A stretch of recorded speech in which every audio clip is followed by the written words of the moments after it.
Mobile use করা বেদাত নয়, হাতে ঘড়ি দেয়া বেদাত নয়, প্লেনে করে হজে যাওয়া বেদাত নয়। আজকে কিছু লোক বেদাতকে হালকা করার জন্য উদাহরণ দেয়, বেদাত এত খারাপ হইলে তোমরা প্লেনে করে হজে যাও কেন, তোমরা মোবাইল ব্যবহার করো কেন? বেকুব কাকে বলে? বেদাত হলো ইবাদতের নিয়তে, সওয়াবের নিয়তে এমন কোন কাজ করা যেই কাজটা রাসূল এবং সাহাবাই কেরাম করেন নাই। এবার আপনাদের কাছ থেকে জানতে চাই, সওয়াবের নিয়তে আমরা মোবাইল ব্যবহার করি? সওয়াবের নিয়তে আমরা বিমানে উড়ি? সকল নতুন কাজ বেদাত নয়। শাব্দিক অর্থে বেদাত মানে নতুন আবিষ্কার, আর পরিভাষায় বেদাত হলো ইবাদতের নিয়তে এমন কোন কাজ করবেন যেই কাজ রাসূল এবং সাহাবারা করেন নাই। হিয়াল ইবাদাতুল মুহদাসা মা লাম তাকুন ফি জামানিন নবী ওয়া আসহাবি, রাসূল এবং সাহাবাদের জামানায় যেটা ইবাদত হিসাবে ছিল না, নতুন করে তৈরি করার নামই হলো বেদাত। এখন বাংলাদেশে ডজন ডজন বেদাত চলছে, অভাব নাই। শিয়ারা হাই হোসেন করলো, শিয়ারা তাজিয়া মিছিল করলো, শিয়ারা গরু জবাই করে খিচুড়ি খাওয়াইলো ইমাম হুসাইনের শাহাদাতের দিবসে, তাই এটা বেদাত হয়ে গেল। আমরা বাংলাদেশেও দেখেছি এই রবিউল আউয়াল মাসে কিছু লোক বিশ্ব নবীর জন্ম দিবসে নতুন করে ঈদ পালন করেছে। এবার আপনারা বলুন তো, যারা ঈদে মিলাদুন নবী পালন করেছে তাদের সওয়াবের নিয়ত আছে না নাই? কথা বলতে হবে। সওয়াবের নিয়ত আছে না নাই? ওনারা যে মিছিল করলো, মিটিং করলো, ব্যানার টানাইলো, গেট বানাইলো, শুভেচ্ছার স্বাগতম দয়াল নবীর আগমন। আমার ভাইরা, এই যে ঈদে মিলাদুন নবীর দিন তারা কি গরু ছাগল জবাই করে খিচুড়ি খায় না? এই যে গরু কিনছে, টাকা দিছে, সওয়াবের নিয়ত আছে না নাই? এখন সওয়াবের নিয়তে ওরা মুহররমে হাই হোসেন করলে, তাজিয়া করলে বেদাত হলো। বেদাত হওয়ার কারণ এটা রাসূল এবং সাহাবারা করেন নাই। তাহলে যেই ইবাদত রাসূল সাহাবারা করে নাই, এটা আপনার বাবা যদি করে সেটাও বেদাত হবে। রাসূলুল্লাহ সাল্লাল্লাহু আলাইহি সাল্লাম ইন্তেকাল করলেন 11 হিজরিতে। কত হিজরিতে? সর্বশেষ সাহাবী ইন্তেকাল করলেন 101 হিজরিতে। মাঝখানে চলে গেল 90 বছর। এই 90 বছরে সাহাবারা জীবিত ছিলেন। আবু বকর, ওমর, ওসমান, আলী সবাই জীবিত ছিলেন, ঠিক কি না? এই 90 বছর হাজার হাজার সাহাবী জীবিত ছিলেন। আপনাদের কাছ থেকে আমি একটু জানতে চাই, রাসূলের প্রতি সাহাবাদের ভালোবাসা আমাদের চেয়ে কম না বেশি? কত বেশি? তো এত ভালোবাসার পরেও ওই 90 বছরে কোন রবিউল আউয়াল মাসে সাহাবারা ঈদে মিলাদুন নবী পালন করেছেন একটা হাদিসও নেই। বিশ্ব নবী ঈদ পালন করেছেন দুইটা, একটার নাম ঈদুল ফিতর আর একটা ঈদুল আযহা। ওই দুই ঈদের মাঝে ঈদের নামাজ আছে না নাই? খুতবা আছে না নাই? কিন্তু যারা ঈদে মিলাদুন নবী পালন করতেছেন, এখানে 2-4 জন থাকতে পারেন। বিনয়ের সাথে আপনাকে বলছি, ওই দিন আপনি ঈদের নামাজ পড়ছেননি? খুতবা দিছেনি? তা আপনি যে মিছিল দিলেন সকল ঈদের সেরা ঈদ, তা আপনারটা সেরা কি দিয়া হইল? খুতবাও নাই, নামাজও নাই, শুধু গরম গরম জিলাপি দিয়া। তারা এবার দলিল দেয়, রাসূলুল্লাহ সাল্লাল্লাহু আলাইহি ওয়াসাল্লাম প্রতি সোমবারে রোজা রাখতেন। সহিহ মুসলিমে এসেছে, বিশ্ব নবীকে প্রশ্ন করা হয়েছিল, ইয়া রাসূলুল্লাহ আপনি সোমবারে কেন রোজা রাখেন? আল্লাহর হাবিব সাল্লাল্লাহু আলাইহি সাল্লাম জবাব দেন, এটা এমন একদিন বলে তুফি ও বুইস্তুফি, সোমবার আমার উপর ওহী নাজিল হয়েছে, সোমবার আমি দুনিয়ায় আগমন করেছি। তারা হাদিস দিয়া দলিল দেয়, এই তো রাসূল রোজা রাখছে, এই যে পাওয়া গেছে ওনার জন্ম দিবস উনি পালন করছে। আমি জিজ্ঞাসা করতে চাই, ও খেয়ানতকারী ভাই, তুমি ইসলামে কেমনে খেয়ানত করো? বিশ্বনবী কি প্রতি সোমবারে জন্ম নিছে? উনি তো 52 সপ্তাহ 52 সোমবার রোজা রাখতো, ঠিক না? জন্ম কি প্রতি সপ্তাহ হয়েছে? এরপরে তোমাকে আমি প্রশ্ন করতে চাই, আল্লাহর নবী যদি উনার জন্ম দিবস রোজা রাইখা পালন করে, তোমরা সেদিন খিচুড়ি খাইলা কেমনে? কথা বোঝেন? কথা কি বোঝেন? রাসূল কি রোজা রাখছে না খিচুড়ি খাইছে? তো তোমরা উল্টা করলে কেমনে হলো? চলছে আজকে সীমালঙ্ঘন। হ্যাঁ, যদি শিয়ারা কোনো বেদাত করে শিয়ারা বরবাদ, আর আমি করলে আর আমার পীর সাহেব করলে অসুবিধা নেই। সুবিধাবাদ জিন্দাবাদে মোমেন হওয়া যাবে না। প্রখ্যাত সাহাবী হযরতুল হুযায়ফা ইবনুল ইয়ামান বলেন, কুল্লু ইবাদাতিন লাম ইয়াতাআব্বাদ বিহা আসহাবু রাসূলিল্লাহি ফালা তাতাআব্বাদু বিহা। হুযায়ফা বলেন, বিশ্বনবীর সাহাবারা ইবাদত মনে করে যেই কাজটা করে নাই, তোমরা সেটাকে ইবাদত মনে করিও না। আজকে দেখা যায় কিছু কিছু এলাকায় আজান দেওয়ার আগে দুরূদ শরীফ পড়া শুরু করে, এমন কিছু মসজিদ আছে না নাই? আসসালাতু ওয়াসসালামু আলাইকা ইয়া রাসূলুল্লাহ, আসসালাতু ওয়াসসালামু আলাইকা ইয়া নবিয়াল্লাহ, আসসালাতু ওয়াসসালামু আলাইকা ইয়া হাবিবাল্লাহ। তারপর আল্লাহু আকবার বলে আজান শুরু। আমি প্রশ্ন করি, আমার এলাকাও কিছু মসজিদ আছে, আমার এক আত্মীয় ছোট ভাই লাগে, সেই কামে কারিগর। আমি তারে কই, কিরে তুই দুরূদ শরীফ পাইলি কই সামনে দিয়া? হে কই, অসুবিধা কি? ও আমারে বলে, ভাই অসুবিধা কি? দুরূদ শরীফ তো ভালো জিনিস। তা আজান দেওয়ার আগে কাম গাছ তো আর নাই, আমি তো আর কোথাও বিমান উঠে পলাইয়া যাই না, আমার হাতে সময় আছে, আমি 2-4 বার দুরূদ শরীফ পড়লে আমনের ক্ষতি কি? আমি কই, মাফ কইরা দিস, আমার কোনো ক্ষতি নাই। তবে শোন রে ভাই, মাগরিবের ফরজ নামাজ কয় রাকাত? এতগুলো মানুষ কথা কয় না। কয় রাকাত? 2 রাকাত পরে বসে আত্তাহিয়াতু আছে না নাই? আচ্ছা, যাদের হাতে সময় আছে তারা সেদিন যদি দুরূদ শরীফ পড়ে সওয়াব একটু বেশি হইব। যারা তোমরা আজানের আগে দুরূদ শরীফ লাগাই দিলা, হাতে সময় আছে, পড়লে অসুবিধা কি? তো আত্তাহিয়াতু পড়ার পর অসুবিধা কই? কিন্তু হানাফি মাযহাবের ফতোয়া হলো, যদি কোনো ব্যক্তি 4 রাকাত অথবা 3 রাকাত বিশিষ্ট ফরজ নামাজের 2 রাকাত পরে আত্তাহিয়াতু পয়রা দুরূদ শরীফ পড়ে, তাকে 100 সেজদা জরিমানা দিতে হবে। ভুলের সেজদা, কিসের সেজদা? সেজদায়ে সুহু, ভুলের সেজদা। এই দুরূদ শরীফ পড়া বুঝি ভুল? এটা কেমন কথা হইল? দুরূদ শরীফ তো ভালো জিনিস, জরিমানা লাগবে কেন? এর মানে হলো আমার নবী আত্তাহিয়াতু পর্যন্ত পড়তে বলেছে, এখানে দুরূদ পড়তে বলে নাই, তাই এখানে দুরূদ পড়লে বেদাত হয়ে যাবে। রাসূলুল্লাহ সাল্লাল্লাহু আলাইহি ওয়াসাল্লাম আযান শিখাইছে সাহাবাদেরকে, আযান শুরু হবে আল্লাহু আকবার দিয়া, এর আগে কোনো দুরূদ রাসূল শিখান নাই, পড়লে এটার নামই হলো বিদআত।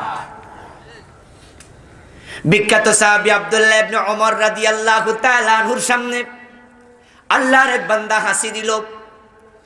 হাসি দেওয়ার পরে আপনাদের বুড়িচং এলাকায় কি দোয়া পড়ে? যাক, হাদিসের লগে মিলছে দেখি, কি পড়েন? আলহামদুলিল্লাহ। ওই ব্যক্তি শুধু আলহামদুলিল্লাহ পড়ে নাই, সে হাসি দিয়া আলহামদুলিল্লাহ ওয়াসসালাতু ওয়াসসালামু আলা রাসূলিল্লাহ, আল্লাহর প্রশংসাও করলো, রাসূলের উপরে দুরূদও পড়লো। হযরত ইবনে ওমর কয়, এই বেটা দুরূদ পাইলি কই? ফানকারা ইবনে ওমর, সাথে সাথে ইবনে ওমর তাকে ধমক দিলেন। ওই কাজটাকে তিনি নেক নফরত করলেন, এনকার করলেন, বললেন, এই আল্লাহর বান্দা তুমি দুরূদ পড়লা কেন এখানে? ওই আল্লাহর বান্দা ভয় পেয়ে গেছে, কই হুজুর অসুবিধা কি, একটু দুরূদ পড়লাম। ইবনে ওমর বলে, শোনো, রাসূল আমাদেরকে শুধু আলহামদুলিল্লাহ শিখাইছে, এর চেয়ে বাড়ানো যাবে না, কমানো যাবে না। তুমি সারাদিন বইয়া বইয়া দুরূদ পড়ো, অসুবিধা নাই, কিন্তু হাসি দেওয়ার পরে শুধু আলহামদুলিল্লাহ আছে, এখানে দুরূদ পড়লে বেদাত হয়ে যাবে। এখন আমাদের দেশে দেখা যায় যে আমরা বন্ধু যখন নামাজে দাঁড়াই, নামাজের মাঝেও আমরা কিছু বেদাত না করলে মজা পাই না।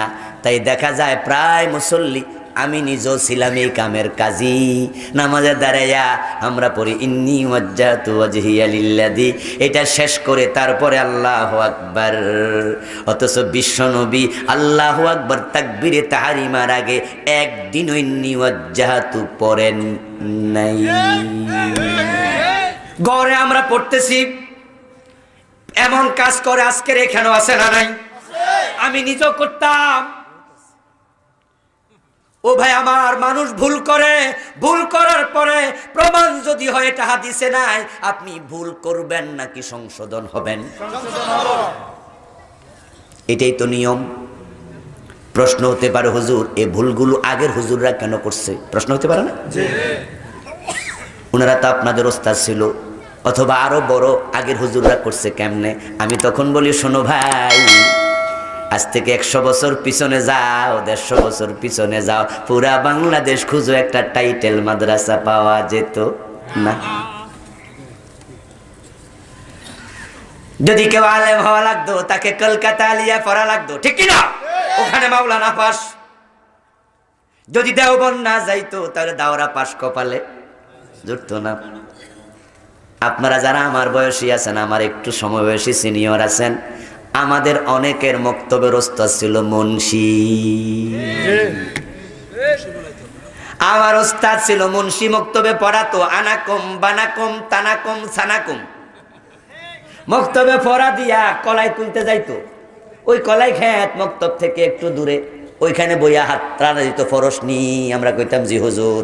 ওই মক্তবের হুজুর ছিল 5 ক্লাস 10 ক্লাস পাস, কারণ পুরা বাংলাদেশে টাইটেল মাদ্রাসা নাই, মাওলানা পাইবেন কই? তারপরে দামতি আলিয়া হলো, সরসিনা আলিয়া হলো, ঠিক না? সোনাকান্দা হলো, ঢাকা কুমিল্লা আলিয়া হলো, কলকাতা থেকে ট্রান্সফার হইয়া ঢাকা আলিয়া চলে আসলো। এখন ঘরে ঘরে মাওলানা আছে না নাই? আমার বন্ধু যে মুন্সি হুজুরেরা ছিল তখন কইতো মৌলভী সাহেব, মৌলভী সাহেব, মানে তারা দাখিল পাস, আলেম পাস, ফাজেল পাস, মাওলানা সাহেব খুঁজো পাওয়া যেত না। এখন ওই মৌলবীরা মাওলানারা তারা আমাদের শিখাইছে, ওদের কাছে ফতুয়ার কিতাব হেদায়া ছিল না, হেদায়া পড়ায় তো ফাজেলে, ফাজেল মাদ্রাসায় তো নাই। ফতুল বাড়ি পড়ে নাই, আইনি পড়ে নাই, বুখারী পড়ে নাই, কাশাফ পড়ে নাই, বাইজাবি পড়ে নাই, ইবনু কাসির পড়ে নাই, পড়বে কেমনে? গুলো তো কামেলে পড়ায়, কামেল মাদ্রাসাও তো নাই। তখন তাদের সবচেয়ে বড় ফতুয়ার কিতাবের নাম ছিল বেহেশতি জেওর মুকসিদুল মুমিন। মুকসিদুল মুমিনের গায়ে লেখা আছে বেহেশতের কুঞ্জি। এর মানে মুকসিদুল মুমিনের শক্ত করে ধরলে এটা ডাইরেক্ট কই নিব। আমার বন্ধু মুকসিদুল মুমিন যিনি লিখেছেন, আমি তাকে হেও করে কোনো কথা কোনোদিন বলিনি, আজকেও বলি না, কারণ এমন এক যুগে তিনি এই বই লিখেছেন, এর চেয়ে বেশি লেখার মতো আলেম এই দেশে ছিল না। উনি সামান্য কিছু লেখার কারণে কিছু মূর্খ ইসলামের কিছু হলেও পাইছে, ঠিক কিনা? কিন্তু এবার আপনারা বলুন তো, আজকের এই দিনে বুখারী পড়ার মতো আলেম আছে না নাই? এখন বুখারী পড়ে, মুসলিম পড়ে, আবু দাউদ, নাসাই, ইবনে মাজাহ পড়ে আমরা দেখলাম বিশ্বনবী ইন্নী ওয়াজ্জাহতু ওয়াজহিয়া লিল্লাযী, তিনি জীবনে কখনোই তাকবীরে তাহরিমার আগে পড়ে নাই। তবে দুই একটি হাদিসে পাওয়া যায় তিনি তাকবীরে তাহরিমা বাঁধার পরে কখনো কখনো ইন্নী ওয়াজ্জাহতু পড়েছেন। তাকবীরে তাহরিমা বাঁধার পরে সানা পড়া হয়। কি পড়া হয়? সানা। বিশ্বনবী একটা সানা সব সময় পড়তেন না, তিনি পড়তেন সুবহানাকাল্লাহুম্মা বিহামদিক। এই সানাটা যেটা আমরা পড়ি, তিনি পড়তেন আল্লাহুম্মা বাঈদ বাইনি ওয়া বাইনা খাতায়ায়া কামা বা'আদতা বাইনাল মাশরিকি ওয়াল মাগরিব। তিনি পড়তেন আল্লাহুম্মা নাক্কিনি মিনাজ যুনুবি বিসালজি ওয়াল বাদ কামা ইউনাক্কা সাওবুল আবিয়াদু মিনাদ দানাস। তিনি পড়তেন ইন্নী ওয়াজ্জাহতু ওয়াজহিয়া লিল্লাযী ফাতারাস সামাওয়াতি ওয়াল আরদা হানিফাও ওয়া মা আনা মিনাল মুশরিকিন। এবার আপনাদের কাছ থেকে আমি জানতে চাই, এটা তিনি পড়তেন তাকবীরের আগে না পরে? কিন্তু আমরা ধাক্কাইয়া নিছি, কারণ সকল কাজ আমরা ফার্স্ট। এরপরে বন্ধু সালাম যখন আমরা ফিরাই, বিশ্বনবী সালাম ফিরা কি পড়তেন? সালাম ফিরা বলতেন আল্লাহু আকবার, সালাম ফিরা পড়তেন আস্তাগফিরুল্লাহ আস্তাগফিরুল্লাহ আস্তাগফিরুল্লাহ। কয়বার? সালাম ফিরা পড়তেন সুবহানাল্লাহ 33 বার, আলহামদুলিল্লাহ, আল্লাহু আকবার, আয়াতুল কুরসি, আরো আরো দোয়া আছে না নাই? বিশ্বনবী এগুলো অনেকক্ষণ লাগাইয়া পড়তেন। কিন্তু আমরা এখন ইমামেও পড়ে না, মুসল্লিও পড়ে না, আমরা এত ব্যস্ত, আমাদের হাতে এত সময়ও। আমরা যে 4 রাকাত জোহরের নামাজ পড়ছি এটাই তো বেশি, আবার সালাম ফিরে এত দোয়া, এত টাইম কই? আমরা খুব ব্যস্ত না? So much busy. আমাদের ফোলা আছে, মাইয়া আছে, সংসার আছে, ব্যবসা আছে, এত সময় কই? এই জন্য আমরা সুন্নার ভিতরে মজা নাই। সালাম ফিরে আমরা এখন দোয়ার কাছে দাঁড়িয়ে নাই, হুজুরও নাই, মুয়াজ্জিন মুসল্লিও নাই, তাই সালাম ফিরে আমরা আল্লাহুম্মা আমিন বইলা লম্বা দোয়া শুরু। যারা 2 রাকাত 1 রাকাত ছুইটা গেছে তাদের 12টা বাজে, কেরাত পড়তে পারে না, হুজুরের দোয়ার ধাক্কায় ভুলে যায়। এই যে ইল্লাল্লাহ জিকির চলছে, ইল্লাল্লাহ নামে বেদাতি জিকিরের বিরুদ্ধে যখনই আমরা বলি আল্লাহর হাবিব জীবনে ইল্লাল্লাহ একবারও জিকির করে নাই, তখনই তারাও গোজামিল দেয়া শুরু করে দেয়। কই নাহু স্বরূপে আছে? আচ্ছা, নাহু স্বরূপ কি ইসলামের কিতাব? নাহু স্বরূপ তো হলো কোরআন হাদিস বুঝার জন্য, ঠিক না? এটা ইসলামের দলিলের কিতাব না।